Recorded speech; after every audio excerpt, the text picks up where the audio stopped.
Shalom, selamat pagi Bapak dan Ibu Jemaat GKJ Pekalongan. Selamat datang dan selamat beribadah di ibadah Minggu hari ini tanggal 9 Maret tahun 2025. Dan kami juga mengucapkan selamat pagi untuk pemirsa yang mengikuti ibadah pada pagi hari ini melalui YouTube di kanal GKJ Pekalongan. Bapak dan Ibu serta jemaat yang terkasih dalam Tuhan Yesus Kristus, sebelum kita memulai ibadah pada pagi hari ini, ada beberapa warta tambahan yang akan kami sampaikan. Yang pertama yaitu Panitia Masa Paskah 2025 mengundang segenap jemaat untuk menghadiri sarasehan pertama Masa Paskah yang bersamaan dengan persekutuan gabungan KWD yang akan dilaksanakan pada hari Senin tanggal 10 Maret 2025 jam 6 sore di gereja. Kami ulangi, Panitia Paskah 2025 mengundang segenap jemaat untuk menghadiri sarasehan pertama masa Paskah pada hari Senin tanggal 10 Maret 2025 jam 6 sore di gereja. Kegiatan tersebut akan dipandu oleh Mbak Cynthia Dewi Kusumastuti dengan narasumber Bapak Pendeta Dwi Argo Mursito dengan tema mengingat, percaya, dan menjadi saksinya. Yang kedua, Majelis GKJ Pekalongan akan mengadakan sidang pleno pada hari Jumat tanggal 14 Maret 2025 jam 6 sore di gereja. Bagi jemaat yang mempunyai keperluan, supaya menyampaikan secara tertulis melalui majelis terdekat di kelompoknya. Demikian untuk menjadikan periksa. Kemudian yang ketiga, dalam rangka menjalankan tugas sebagai pendeta konsulen pada hari ini, Bapak Pendeta Dwi Argo Mursito melayankan ibadah di GKJ Batang. Berita tambahan yang keempat, yaitu pada hari Sabtu, tanggal 15 Maret 2025, Panitia Masa Paskah akan mengadakan pembagian takjil untuk saudara-saudari kita yang berpuasa pada jam 5 sore. Lokasi seperti tahun kemarin di dekat Bundaran Cetayu. Akan dilaksanakan pada hari Sabtu tanggal 15 Maret tahun 2025. Kemudian warta tambahan yang terakhir yaitu minggu depan pada hari Minggu jam 9 pagi, tepatnya tanggal 16 Maret 2025 akan diadakan donor darah. Bagi warga jemaat yang sekiranya biasa donor atau sudah waktunya donor, kami harapkan partisipasinya untuk mengikuti kegiatan tersebut. Demikian warta tambahan yang dapat kami sampaikan. Sebelum kita memasuki ibadah, kami persilahkan jemaat untuk mengambil saat hening. Saat hening dipersilahkan.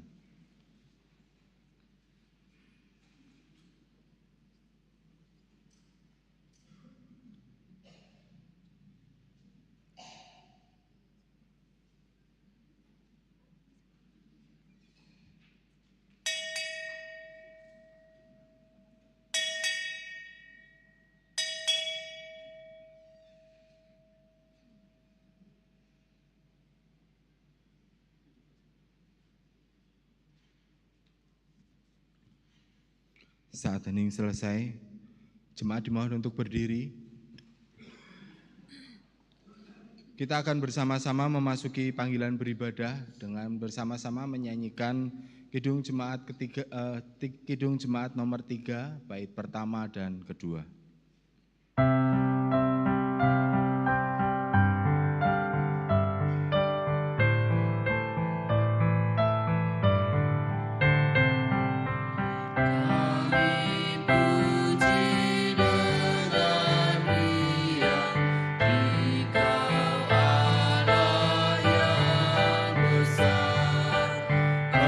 Bagai bunga terima kasih yang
Jemaat yang dikasihi oleh Tuhan, mari kita masuki ibadah Prapaskah pertama ini dengan bersama-sama mengaku penolong kita yang sejati adalah Tuhan yang menciptakan langit, bumi, dan segala isinya, dan yang setia menepati janji keselamatan yang telah dinyatakannya.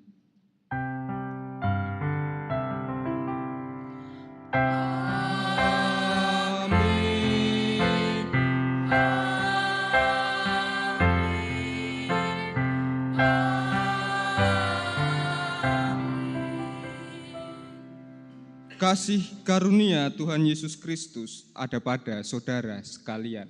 Dan ada pada saudara juga. Jemaat dipersilahkan duduk kembali. Pada pagi hari ini kita akan bersama-sama merenungkan tema perihal menghadapi aneka godaan. Di dalam pesiaran kehidupan kita senantiasa bersama-sama dengan sesama dan Tuhan Allah. Akan tetapi di dalam pesiaran kehidupan kita banyak sekali godaan yang senantiasa ada dan datang di dalam kehidupan kita. Tetapi kita ingat bahwa Tuhan itu senantiasa menyertai kita sekalian. Maka dari itu mari kita menyanyikan dari Kidung Jemaat 17 baitnya yang kedua.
Jemaat yang terkasih dalam Tuhan Yesus Kristus, dalam keseharian kita kadang menjalani hidup bukan dengan pimpinan Tuhan, tetapi kadang kita lebih mengandalkan keinginan kita, kadang kita lebih mengandalkan keegoisan kita. Maka pada hari ini kita diberi kesempatan Tuhan untuk mengakui dosa-dosa kita. Mari kita berdoa, saya hantarkan. Tuhan Allah yang maha baik, yang maha pemurah, yang maha segalanya. Selamat pagi Tuhan, kami sujud kehadirat-Mu Tuhan untuk mengaturkan doa-doa kami. Dan pada pagi hari ini terima kasih Tuhan, kalau Tuhan boleh mengumpulkan kami di tempat ini, Tuhan boleh beri kami kesempatan untuk mengakui dosa-dosa kami Tuhan. Kalau dalam hari-hari terakhir ini Tuhan, kami menjalani hidup kami, baik dalam pikiran, perkataan, perbuatan, lebih sering kami menggunakan pikiran kami, keinginan kami Tuhan. Kami yang seharusnya menjalani hari dengan tuntunan dari-Mu, firman dari-Mu Tuhan, namun kami lebih senang menjalani dengan keinginan kami. Kami sering berbuat dosa karena itu Tuhan. Oleh karena itu Tuhan, ampuni dosa-dosa kami Tuhan. Ampuni segala kesalahan kami Tuhan, baik yang kami sengaja maupun yang tidak. Baik dalam pikiran, perkataan maupun perbuatan kami Tuhan. Sekali lagi Tuhan, kami mohon ampun atas segala dosa-dosa kami Tuhan, dalam kami menjalani hari-hari ini Tuhan. Selanjutnya Tuhan, ajar kami Tuhan, untuk menjalani hari-hari ke depan Tuhan dengan lebih baik, dengan berpegang pada perintah-Mu Tuhan. Terima kasih atas pengampunan dari-Mu Tuhan. Doa yang tiada sempurna ini kami alaskan dalam nama Putra-Mu yang tunggal, Tuhan Yesus Kristus. Terima kasih Tuhan, haleluya, amin. Kita akan bersama-sama menyanyikan nyanyian pertobatan yang diambil dari Kidung Jemaat nomor 40, bait yang pertama dan kedua.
Jemaat kami undang untuk bangkit berdiri. Mari kita bersama menerima berita anugerah dari Tuhan yang terambil dari Roma 5 ayat 8 sampai yang ke-9.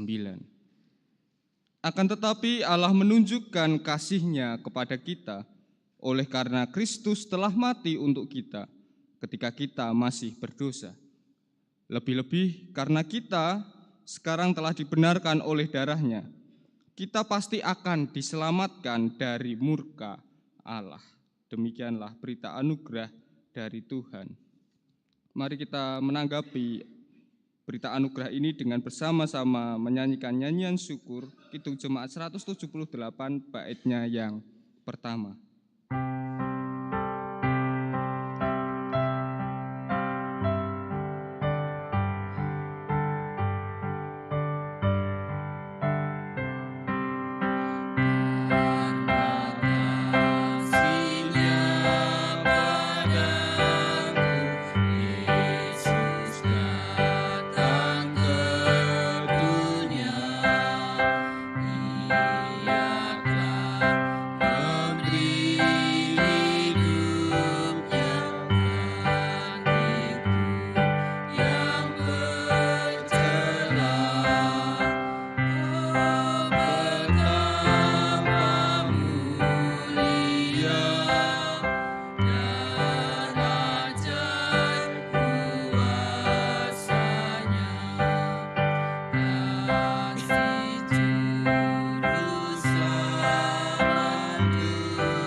Dipersilahkan duduk kembali.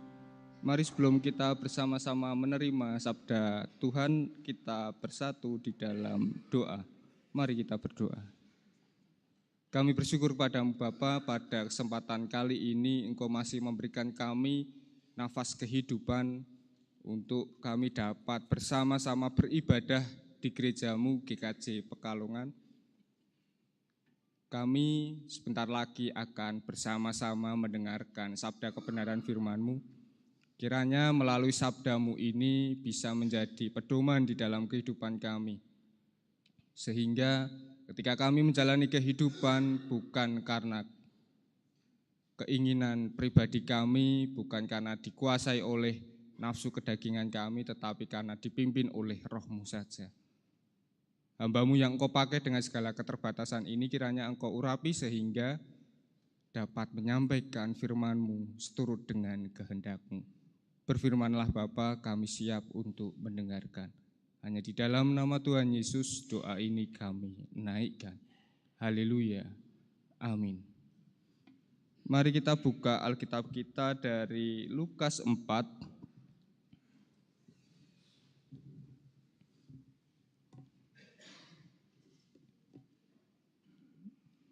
Lukas 4 ayat 1 sampai 13.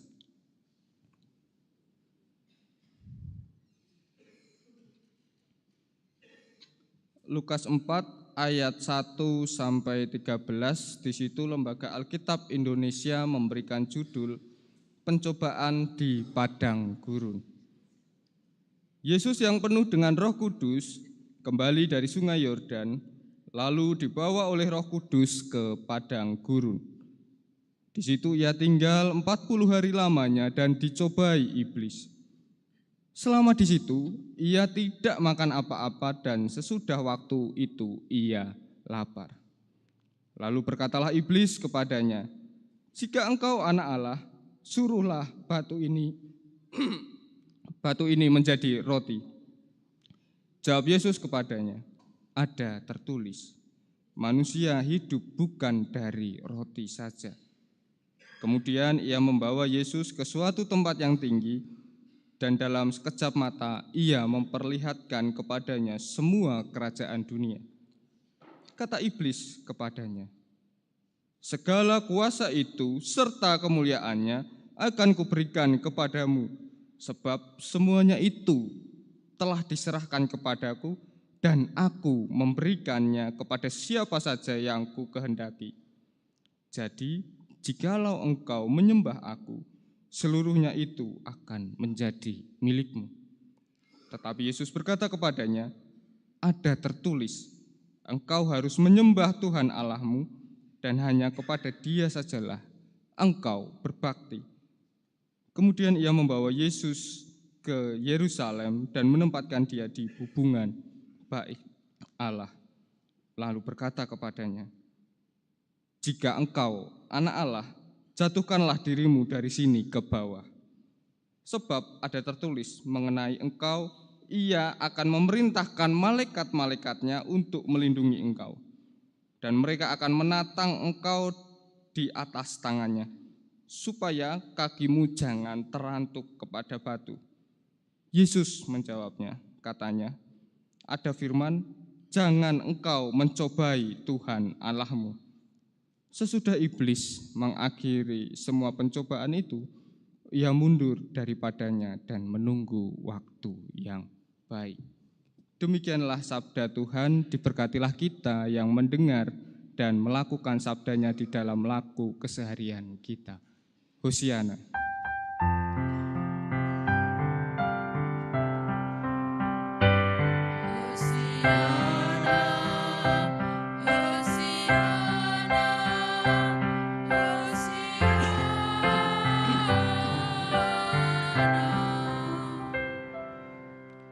Selamat pagi Bapak Ibu dan saudara-saudara yang terkasih.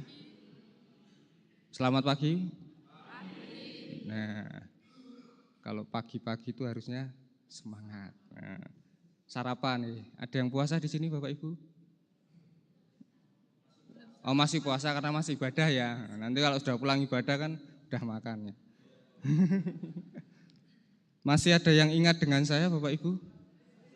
Oh ya, puji Tuhan, ternyata enggak dilupakan ya. Ya Bapak Ibu yang terkasih, pada kesempatan kali ini kita akan merenungkan firman menghadapi aneka godaan. Nah, kemajuan zaman di bidang teknologi itu dapat dirasakan oleh semua kaum, baik kaum-kaum yang muda maupun kaum-kaum yang sudah sepuh atau tua. Contohnya yang sekarang mudah kita lihat dan kita jumpai di mana-mana adalah HP. Leres napa mboten? Semua rata-rata pegang HP.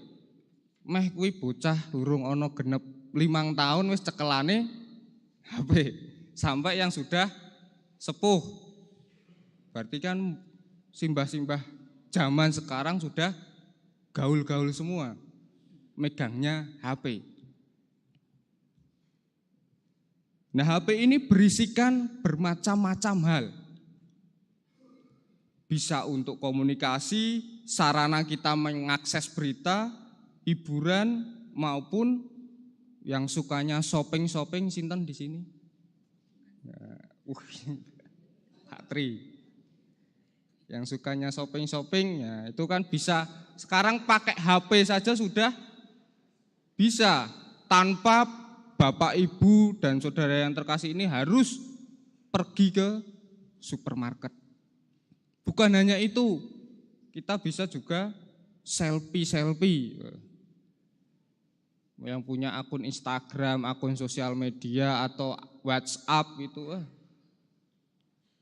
pasti nggak ada hari tanpa tidak upload foto misalkan. Nah, tadi saya mengatakan bahwa HP ini bisa untuk hiburan juga. Salah satunya ketika kita sedang bersantai dan memiliki aplikasi belanja online, itu ketika kita sedang santai bisa menjadi sarana dalam kita menghibur diri. Kok bisa? Karena ada tipe orang yang mau lihat-lihat saja sudah seneng. Wah, iya bajunya bagus. Wah, ini kok celananya bagus, sepatunya bagus. Cuman lihat-lihat saja sudah seneng. Ngirit. Enggak harus pergi ke mall. Sekarang mau modal pakai HP saja sudah bisa lihat apapun. Termasuk tadi di belanja online itu. Nah, ketika kita membuka aplikasi belanja online, di situ kan banyak barang-barang yang tersedia di situ. Jadi tadi cuci mata tidak harus ke mall, tidak harus pergi, lewat HP saja sudah bisa. Tapi kadang-kadang kita itu juga gampang tergoda ketika tadi membuka aplikasi belanja online. Ketika hanya niatnya itu cuman tak lihat-lihat saja. Engko nek misalkan sudah butuh banget baru beli. Lah kok pas ngelihat-lihat itu ternyata ada diskon 12 misal. Wah, lah kok harganya kok murah banget, Mas. Belilah. Terus nawarin ke pasangannya, ke anaknya. Kalau kita itu tidak bisa mengendalikan diri, di sini mau check out, beli. Belum ada akhir bulan sudah cekot. Sudah pusing, uangnya habis atau bahkan tinggal sedikit. Aduh, piye? Arep dibalekne ya ora iso. Nah, kalau berbicara mengenai godaan tadi, dalam bacaan kita saat ini di dalam Injil Lukas 4 ayat 1 sampai 13, di situ Tuhan Yesus juga mengalami sebuah penggodaan. Godaan di padang gurun. Ini dialami oleh Tuhan Yesus ketika Tuhan Yesus setelah dibaptis. Nah, mengapa Tuhan Yesus kok dibaptis? Tuhan Yesus dibaptis ini sebagai tanda dimulainya karya mesianik. Tuhan Yesus mulai berkarya yang ditandai dengan baptisan itu tadi. Dan kita bisa lihat bersama di situ ada 3 pencobaan yang dialami oleh Tuhan Yesus. Yang pertama tadi apa Bapak Ibu? Mengubah batu menjadi roti. Mengubah batu menjadi roti. Ini dialami ketika Tuhan Yesus sedang berpuasa 40 hari. Nah, menjadi hal yang wajar ketika orang yang berpuasa ini pasti merasakan lapar, enggak tahan, perutnya melilit. Siapa yang di sini sudah pernah mencoba untuk puasa, Bapak Ibu? 1 hari full. Sudah pernah? Ada yang pernah? Gimana rasanya? Wah, lapar. Apalagi nek pas panas gitu lihat cendol dawet ngono ki rasane. Mau sambil membayangkan nek masuk di tenggorokan ini rasane nyes gitu nggih. Lah itu juga dirasakan oleh Tuhan Yesus. Tuhan Yesus juga merasakan lapar. Karena apa? Pada saat itu Tuhan Yesus sedang mewujud ke dalam bentuk manusia. Sehingga menjadi hal yang wajar ketika orang yang berpuasa itu merasakan kelaparan. Nah, akan tetapi ketika godaan itu tiba, Tuhan Yesus itu tidak tergoda sama sekali. Malah mengatakan manusia hidup bukan dari roti saja. Menandakan ada hal yang lebih tinggi dari hanya sekedar bergantung kepada roti untuk memenuhi kebutuhan jasmani manusia. Ada hal yang lebih tinggi dari mung sekedar makan roti untuk memenuhi kebutuhan jasmani. Yaitu apa? Kebergantungan kepada firman Allah untuk bekal menjalani kehidupan sehari-hari. Kalau kita lihat di perikop-perikop yang di kitab Injil-Injil yang ada di Perjanjian Baru ini, kan di sini tidak menyebutkan bahwa hidup dari firman Allah. Hanya mengatakan bahwa manusia hidup bukan dari roti saja.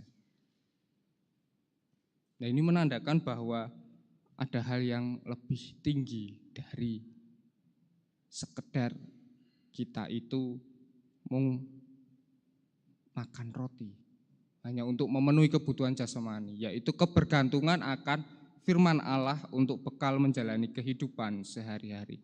Itu yang pertama, mengubah batu menjadi roti. Yang kedua, kekuasaan dan kemuliaan duniawi. Itu bisa kita lihat di ayat yang ke-5 sampai yang ke-8. Di situ iblis menggoda Tuhan Yesus dengan menjanjikan akan memberikan segala sesuatu, segala hal yang berkaitan dengan duniawi. Kekuasaan dan kemuliaan duniawi ini sering dikaitkan dengan kekayaan di dunia. Akan tetapi di sini Tuhan Yesus menegaskan di ayat yang ke-8, di situ dikatakan ada tertulis, engkau harus menyembah Tuhan Allahmu dan hanya kepada Dia sajalah engkau berbakti. Ini menandakan bahwa kekuasaan sejati itu hanya pada Allah, bukan duniawi ini, bukan yang ada di dunia ini. Kekuasaan sejati itu hanya pada Allah. Kekuasaan di dunia ini hanyalah sementara. Tetapi kekuasaan Allah itu selamanya. Kita hidup di dunia ini terbatas. Tetapi Allah tidak terbatas. Kita di sini mempunyai kedudukan, mempunyai kuasa. Di dalam pekerjaan kita misal, kita mempunyai jabatan di sana. Tetapi apakah itu kekal selamanya? Nah, ini yang ingin ditekankan oleh Tuhan Yesus pada ayat 5 sampai yang ke-8. Bahwa kekuasaan dan kemuliaan duniawi itu hanyalah sementara, tetapi kekuasaan Allah itu kekal selamanya. Yang ketiga, kita bisa melihat di ayat yang ke-9 sampai yang ke-12. Di situ Tuhan Yesus dicobai oleh iblis, di mana iblis di sini menyuruh Tuhan Yesus untuk menjatuhkan diri dari hubungan bait Allah yang tinggi sekali pada saat itu. Karena iblis ini ingin mengetahui apakah benar Allah ini akan menolong Tuhan Yesus, akan menyuruh malaikat-malaikatnya ini untuk istilahnya nampani Tuhan Yesus. ketika Tuhan Yesus nanti benar-benar menjatuhkan diri itu. Akan tetapi di sini Tuhan Yesus sekali lagi tidak tergoda oleh hal tersebut. Dan Tuhan Yesus di sini mengatakan di ayat 12, jangan engkau mencobai Tuhan Allahmu. Jemaat yang dikasihi oleh Tuhan, melalui perenungan kita saat ini ada sebuah pembelajaran yang berarti dari kisah Tuhan Yesus yang dicobai di padang gurun. Yang pertama, bahwa godaan itu tidak selalu datang dalam bentuk yang jelas dan mencolok. Tidak terang-terangan, tidak diduga-duga, karena godaan itu banyak macamnya. Godaan supaya kita menjadi tadi pribadi yang konsumerisme, pribadi sing isine mung ketika ada hal-hal sing membuatnya tergoda ketika buka-buka tadi aplikasi belanja online atau pergi kemana itu selalu beli-beli barang, padahal tahu bahwa itu belum penting bagi dirinya, tetapi karena merasa kok apik banget, kok sayang ini kalau nggak dibeli mumpung harganya murah.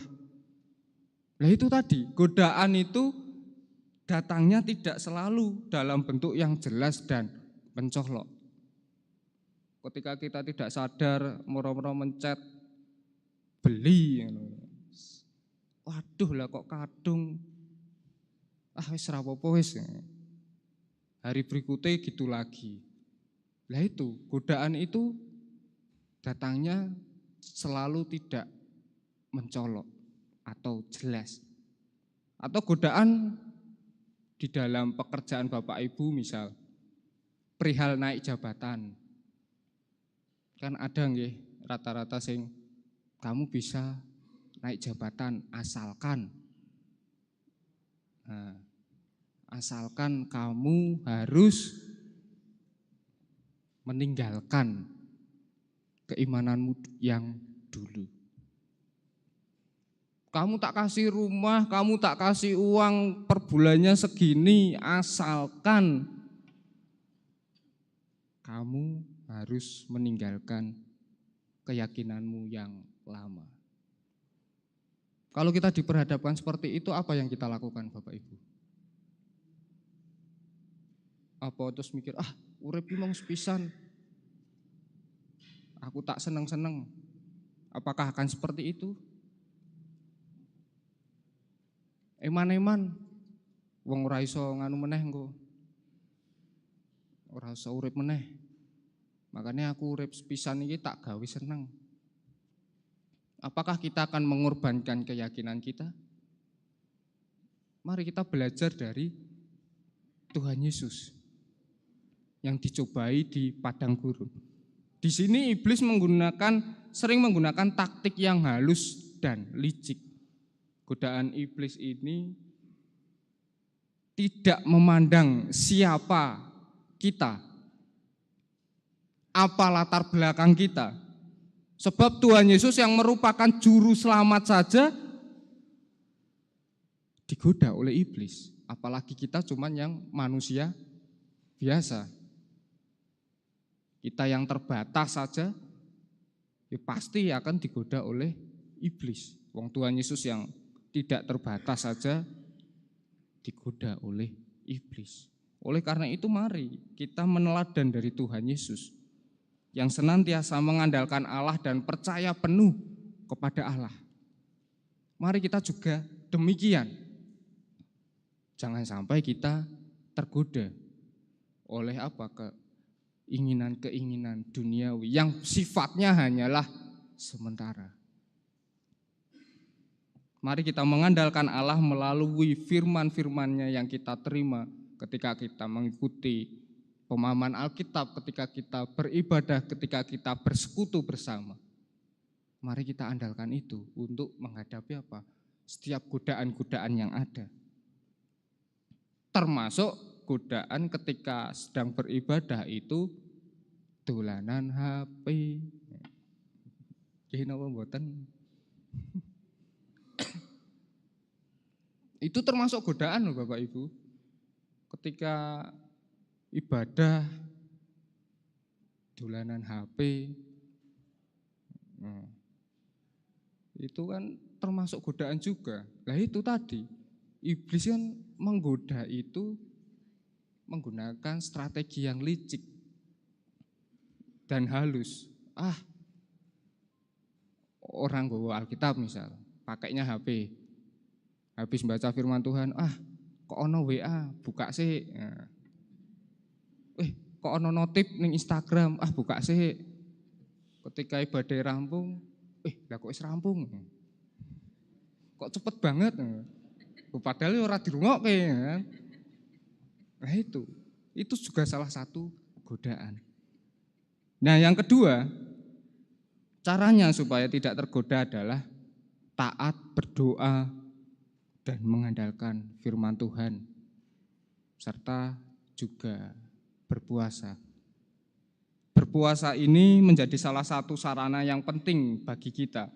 Dengan kita berpuasa, kita bisa lebih fokus di dalam mendekatkan diri kepada Tuhan.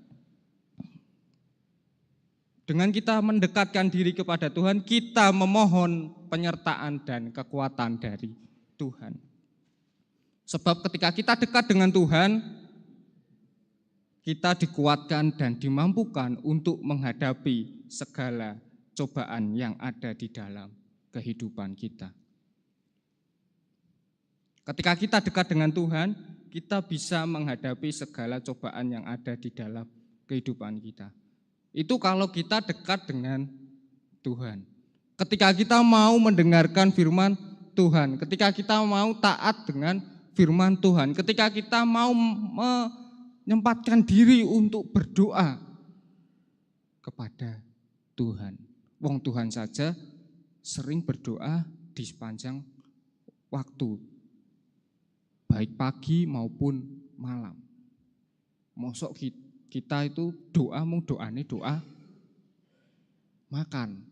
Kuwi nek ora lali. Nek ora kadung ngelahi pol ya wis pokok men matur nuwun wis. Nah itu, mari kita mau untuk taat, mau untuk senantiasa berdoa, mendengarkan firman Tuhan. Ketika kita itu mau dan dekat dengan Tuhan, ketika ada cobaan yang datang, kita enggak perlu khawatir. Karena apa? Pasti Tuhan akan menyertai dan memampukan diriku menghadapi segala godaan yang ada. Selamat berjuang menghadapi setiap godaan yang ada di dalam kehidupan Bapak Ibu Saudara. Tuhan Yesus senantiasa memampukan dan menyertai kehidupan kita. Amin. Saat teduh untuk kita sekalian.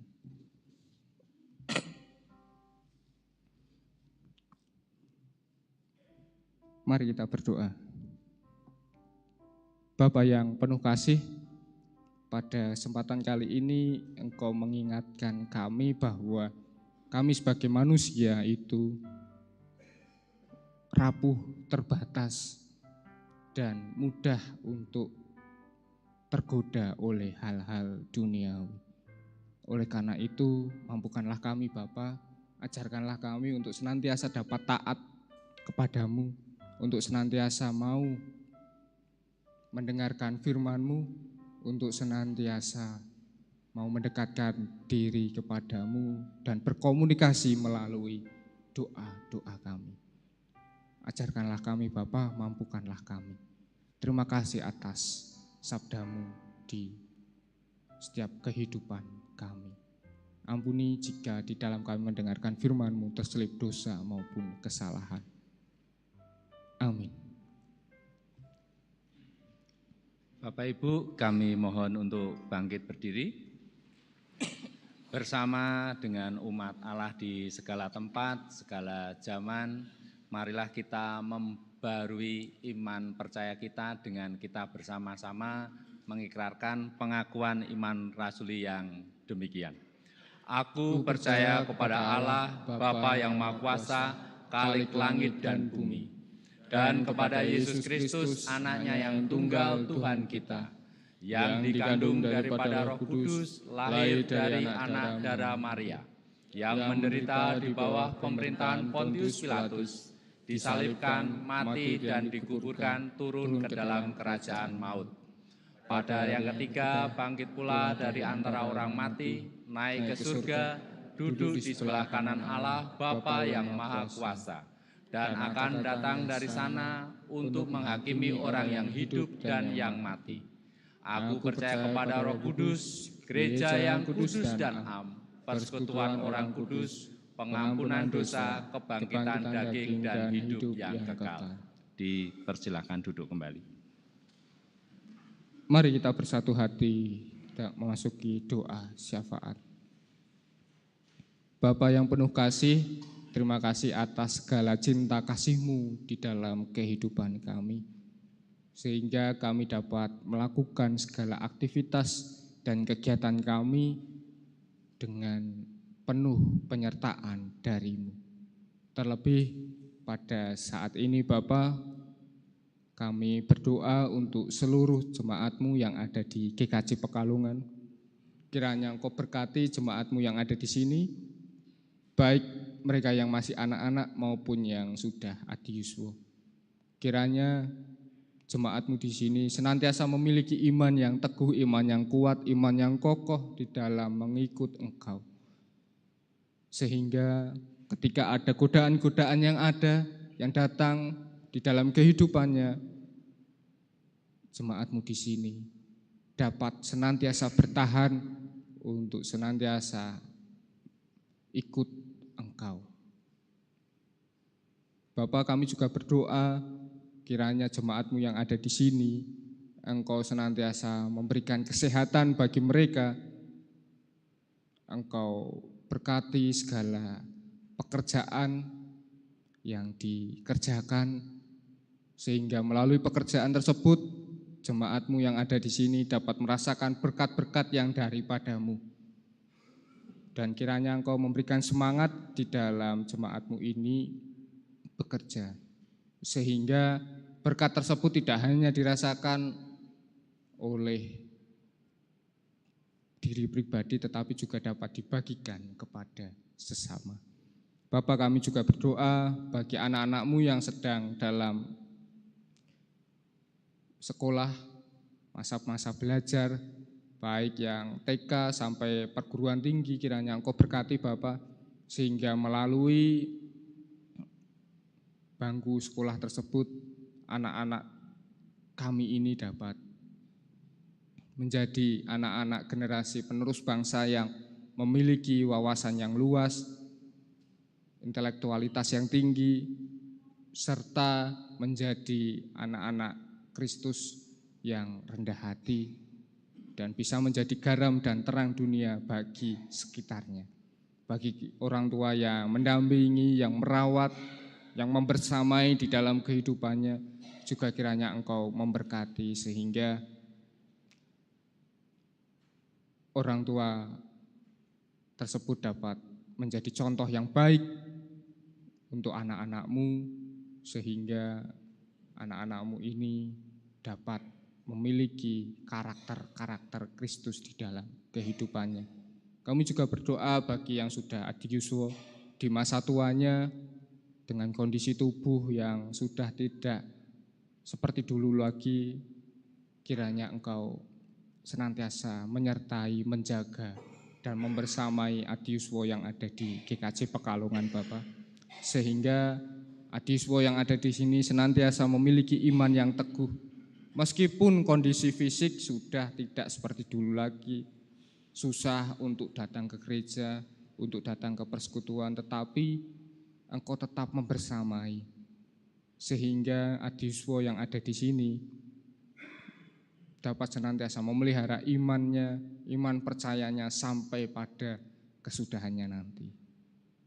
Engkau senantiasa memberikan kesehatan juga untuk para adiuswa yang ada di sini. Bagi jemaat-Mu yang sedang dalam kondisi sakit, kiranya Engkau menyertai Bapa, kiranya Engkau melawat sehingga nantinya jemaat-Mu ini dapat merasakan kesembuhan yang daripada-Mu. Keluarga yang mendampingi, yang merawat juga kiranya Engkau memberkati Bapa sehingga dapat merawat dengan penuh cinta kasih. Obat-obatan yang menjadi sarana juga kiranya Engkau berkati sehingga melalui obat-obatan itu nantinya jemaat-Mu ini dapat sembuh seperti sedia kala. Kami juga berdoa bagi gereja-Mu GKJ Pekalongan. Kiranya Engkau berkati Bapa, majelis, komisi, panitia, dan segala hal yang terlibat di dalam pelayanan di GKJ Pekalongan, kiranya Engkau memberkati. Sehingga program-program yang sudah disusun untuk tahun 2025 juga kiranya Engkau memberkati sehingga dapat berjalan dengan lancar, dan dengan demikian itu menjadi salah satu sarana di dalam jemaat-Mu menumbuh kembangkan iman di dalam mengikut Kristus. Bapak, kami juga berdoa secara khusus untuk Bapak Pendeta Argo dan keluarga, kiranya Engkau berkati sehingga dapat melayani di GKJ Pekalongan dengan lancar dan senantiasa dimampukan untuk menjadi berkat bagi sesama. Bapak, kami juga berdoa bagi bangsa dan negara kami Indonesia. Kami teringat masih banyak daerah-daerah yang terkena bencana alam seperti banjir. Kiranya Engkau senantiasa memampukan, Engkau memberikan penghiburan bagi mereka yang terdampak banjir, sehingga di dalam menjalani aktivitas selanjutnya, menjalani kehidupannya, dapat senantiasa berserah, bersandar penuh kepadamu. Inilah seru doa kami Bapa. Masih banyak sebetulnya hal-hal yang ingin kami naikkan kepadamu, tetapi karena keterbatasan kami percaya bahwa Engkau sudah mengetahui apa yang menjadi setiap keinginan dari kami.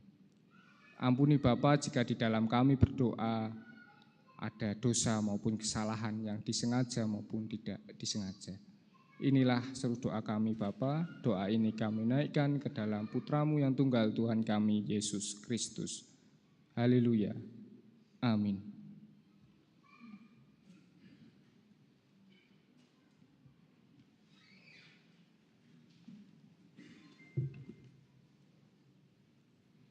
Bapak, Ibu, serta saudara yang dikasihi oleh Tuhan, kini tiba saatnya kita akan mengucap syukur atas berkat yang telah kita terima dalam kehidupan kita sehari-hari.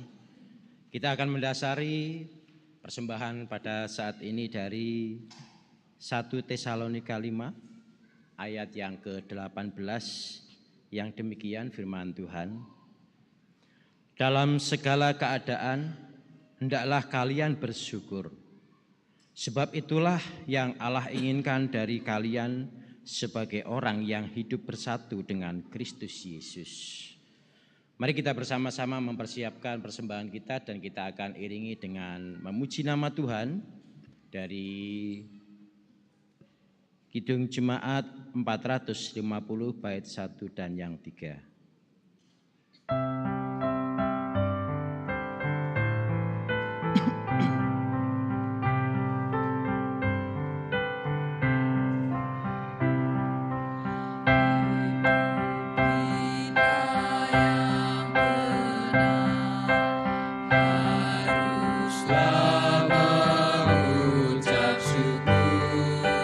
Dalam Kristus berkenan.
Jemaat kami undang untuk bangkit berdiri.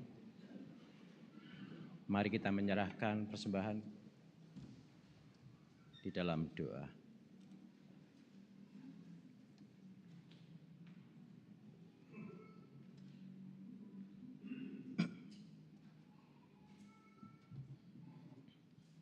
Allah Bapa kami yang Maha Kasih, pada kesempatan ini Tuhan, sungguh kami bersyukur atas berkat anugerah yang telah limpahkan kepada kami melalui pekerjaan kami masing-masing. Sehingga pada saat ini Tuhan, atas berkat itu kami memberikan persembahan, walaupun sedikit Tuhan, ini yang kami punya dan yang bisa kami berikan kepadamu. Kiranya Tuhan, persembahan ini Engkau sucikan, dan persembahan ini semoga dapat berguna bagi pelayanan di GKJ Pekalongan pada khususnya dan di masyarakat pada umumnya. Bagi saudara kami yang mengelola persembahan Tuhan, kiranya juga Tuhan berikan berkat-Mu sehingga dia akan bijak dalam mengelola persembahan ini. Dan apabila di dalam kami memberikan persembahan ada terselip dosa, kiranya Engkau berkenan mengampuni dosa-dosa kami. Bapa, sebentar lagi kami akan undur dari tempat ibadah ini, pulang ke rumah kami masing-masing. Kiranya Engkau sertai kami dalam perjalanan, sehingga kami boleh sampai di rumah tempat tinggal kami dengan damai sejahtera. Dan kami akan melanjutkan aktivitas kami dalam hari ini. Ya Tuhan, inilah Tuhan, seru doa dan permohonan kami. Dan semuanya ini kami serahkan di dalam nama Tuhan Yesus Kristus yang telah mengajarkan kami doa Bapa kami.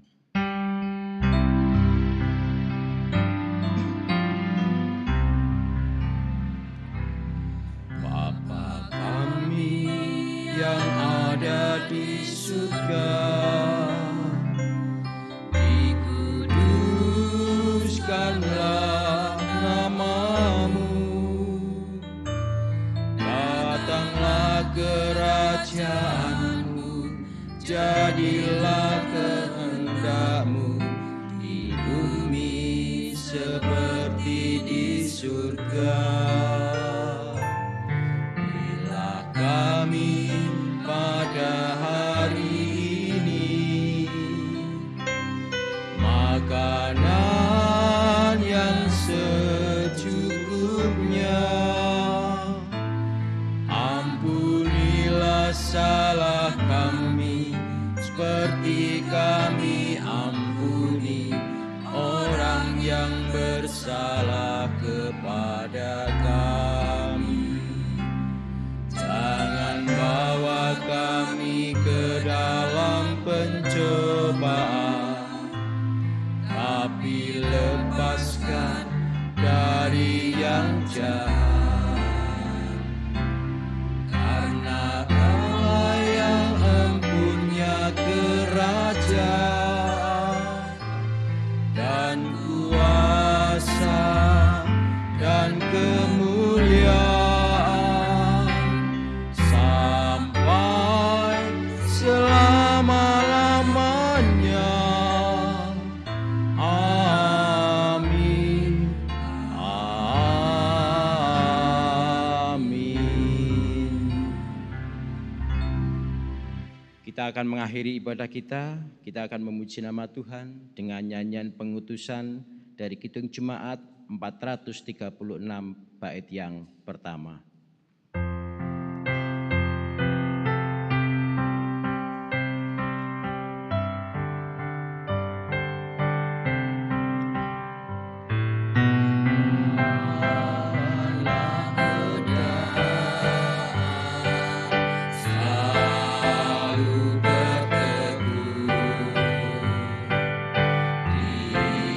Tiap kemenangan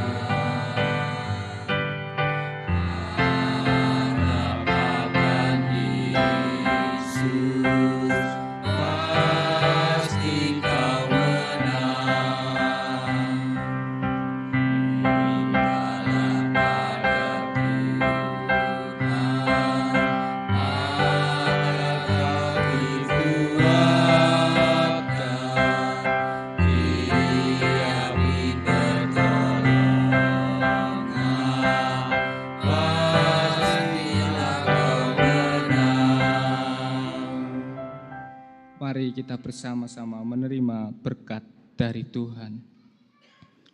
Kiranya anugerah Tuhan Yesus Kristus, kasih Allah Bapa, dan persekutuan Roh Kudus menyertai kita kini dan selamanya.